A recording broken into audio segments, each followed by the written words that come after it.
listener production. Hi, Natarsha Belling with you and welcome to the afternoon edition of The Briefing. Coming up in our deep dive, what is really causing our housing crisis? It's been front and centre again during the recent immigration debate, but one leading expert says he has the solution and it has nothing to do with our growing population. But first, let's check the afternoon headlines this Monday, the 1st of September. Victoria Police believe members of the public could be helping Dezi Freeman evade authorities as the search for the gunman who allegedly shot dead 2 police officers in regional Victoria enters day 7. Superintendent Brett Cahan has this warning for anyone assisting the alleged offender. You are committing an extremely serious crime by harbouring or assisting in the escape of Dezi Freeman. People know the whereabouts of the person who's killed 2 cops. People have chosen for whatever reason not to come forward, and I'm taking this time to appeal to you to come forward. The Victorian government has condemned a violent attack on a First Nations protest camp in Melbourne by far-right demonstrators. Video shows a group of men dressed in black storming Camp Sovereignty at King's Domain on Sunday, stomping on an Aboriginal flag and verbally abusing people. Organisers say 4 people were injured, including a woman in her 30s who was taken to hospital with injuries. Here is Victoria Police Minister Anthony Carbines on the ABC. And this is what happens, isn't it, when you have bullies in the community who roam in packs to intimidate others. It's gutless and it needs to be called out, and we will hold those people to account. We will find them, and where they've committed breaches of the law, they'll be held to account. But this goes again to not people having a peaceful protest of a point of view in the city. This is people intimidating and bringing violence, and we won't stand for it. We'll hold them to account. A man has been arrested after allegedly ramming his car into the front gates of the Russian consulate in Sydney's east. Police were called to the Wallara residence after reports of a suspicious vehicle in the driveway.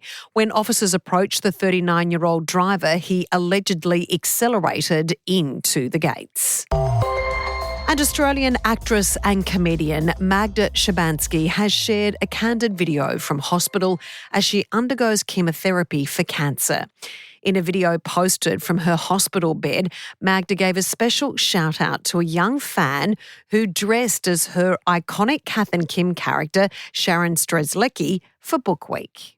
Well, this is a special shout-out to little 10-year-old Annabella Willis in Adelaide. I just wanted to say, darling, thank you so much for your impersonation of Sharon Strzelecki. I'm in here having chemo and it really cheered me up, and I'm very touched, and that was a beautiful thing to do.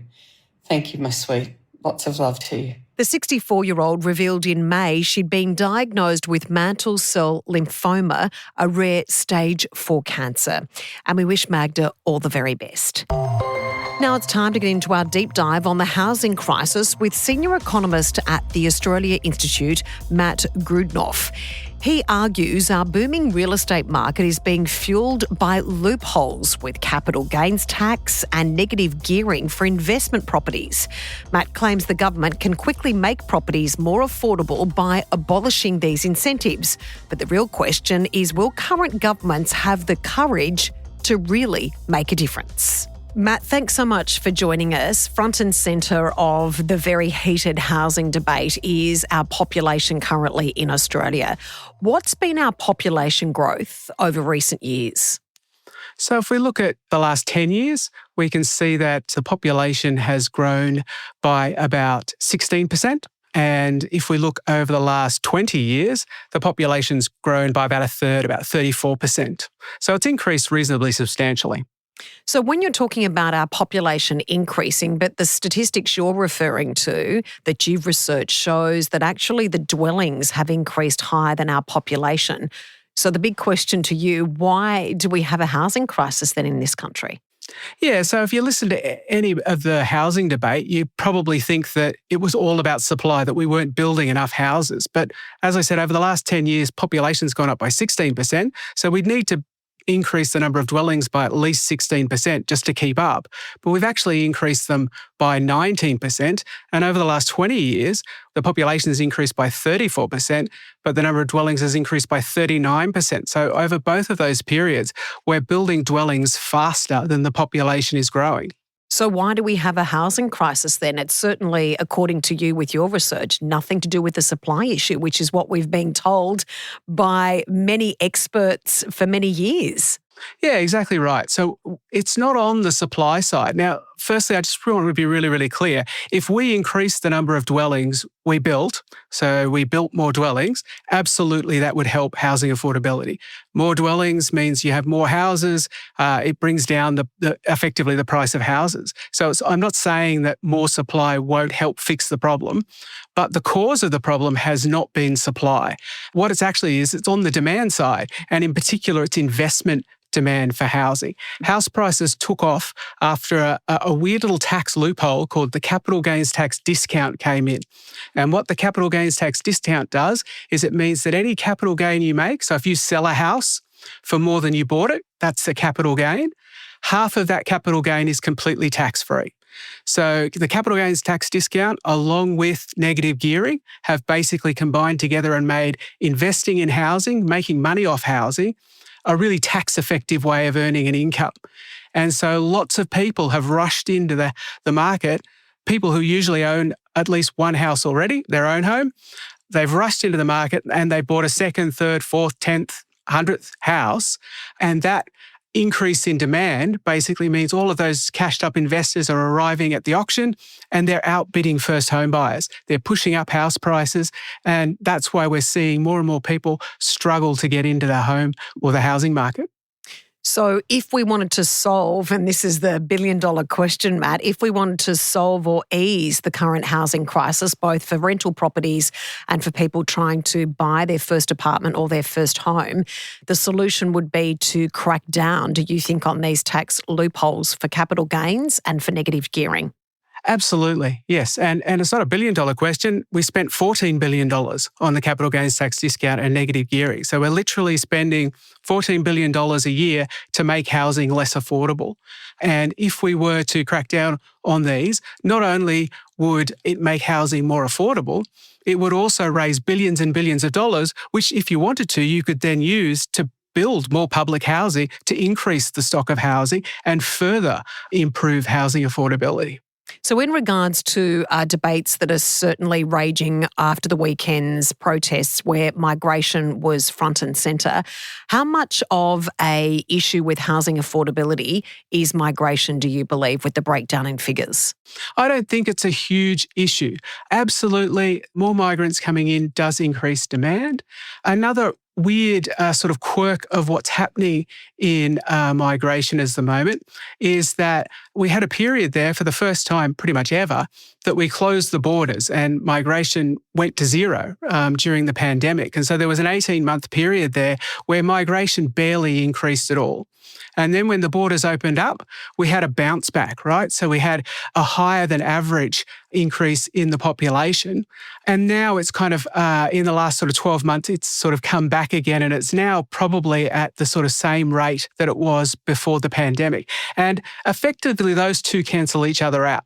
Okay, so if you take the growth rate in the population before the pandemic and you project it forward as if the pandemic didn't happen, the current population is ever so slightly below where it would be if the pandemic had not occurred. So it's not like this sort of recent increase in immigration has caused the population to surge. It's really just caught up after we had that almost 2 years of closed borders. So in regards, Matt, to, all levels of government, both sides of politics wanting to, as we mentioned earlier, solve the housing crisis, one would say no one is ever going to change the capital tax loophole because it's such a bad pill to swallow for so many voters. Do you think it would take great courage from the current government to actually say, well, we need to do this, there needs to be structural reform to assure that housing is affordable for everyone?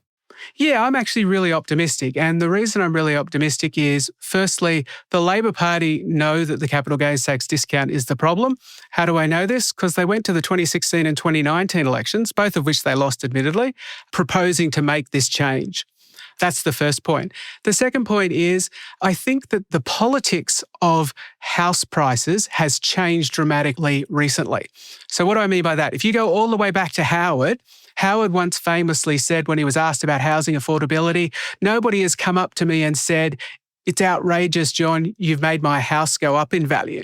And his point was that the vast majority of voters then owned their own home, and so therefore they thought house prices going up was a good thing. I think that's now changing. We've locked an entire generation pretty much out of housing, and they are a growing voting bloc, and they are increasingly frustrated that they cannot get into housing. And also, housing has become so unaffordable that more and more people who own their home now, the boomer generation, is seeing that their kids can't get into housing, and they're increasingly being concerned about housing affordability as well. And so I think those two factors combined basically means that there is going to be more and more pressure on politicians, not just to talk about how they understand, voters' pain and, they're as concerned as they are about housing affordability. They're actually going to be increasing pressure for them to actually make a real change.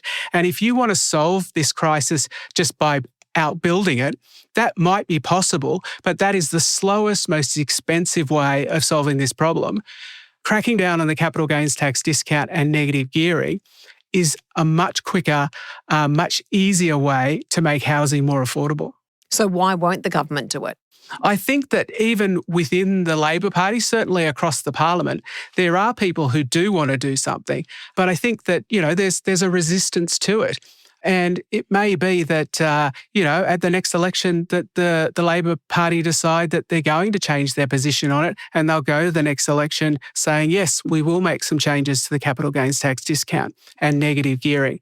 Certainly, I'm very hopeful, as I said, because I think it's going to be very, very popular. I think at the moment there are still some within the Labor Party who think that it's a poison pill, that the opposition will run a huge scare campaign, and I don't have any doubt about that.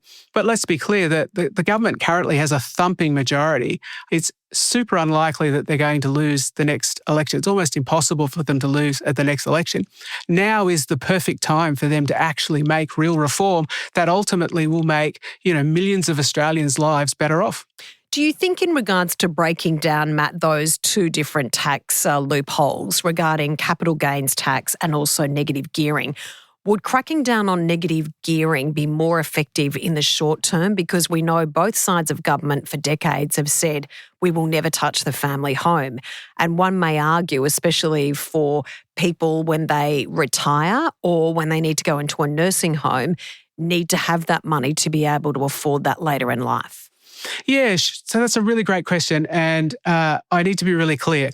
There is no capital gain at all on the family home, and cracking down on the capital gains tax discount is only for investment properties. So it's only investment properties that you get capital gains on, and therefore the capital gains tax discount. So if you were to change the capital gains tax discount, family homes would still be completely exempt from capital gain. So we're only talking about investment properties when we're talking about cracking down on this. Would negative gearing or the capital gains tax discount be better? Well, it was the capital gains tax discount change that actually drove the increase in house prices, drove investors into the market. Why? Because negative gearing means you're making a loss, right? Sure, the taxpayer picks up some of that loss, but week in, week out, month in, month out, you still have to cover the loss. Now, having an investment where you're making a loss all the time is a bad investment, right? The only gain, the only way it makes sense is just at the end, when you sell the property, you sell it for a lot more than you bought it for, you make that capital gain. And so if you get rid of this massive tax loophole for capital gains, if you just treat it like every other form of income, you just tax it like it's normal income, then investors are not willing to make as big a loss because they're not going to make as large a gain when they sell the property. So I think that the capital gains tax discount is the key change that needs to happen. So, Matt, your school of thought is there are a lot of politicians, both on a state and federal level, saying we're going to build ourselves out of this housing crisis.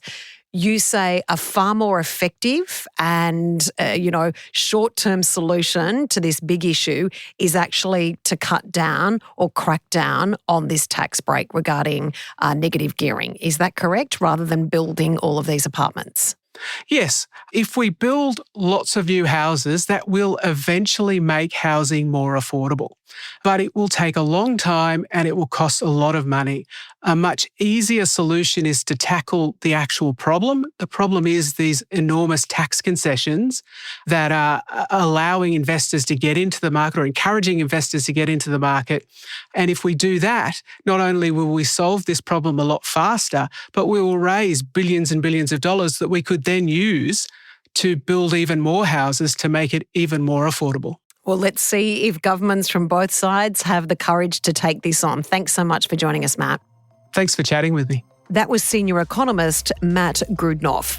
And that's it for this episode of the afternoon edition of The Briefing. We'd love you to subscribe or follow us on Instagram at The Briefing Podcast. And we'll be back in your feed tomorrow morning. I'm Natarsha Belling. Thanks for your company.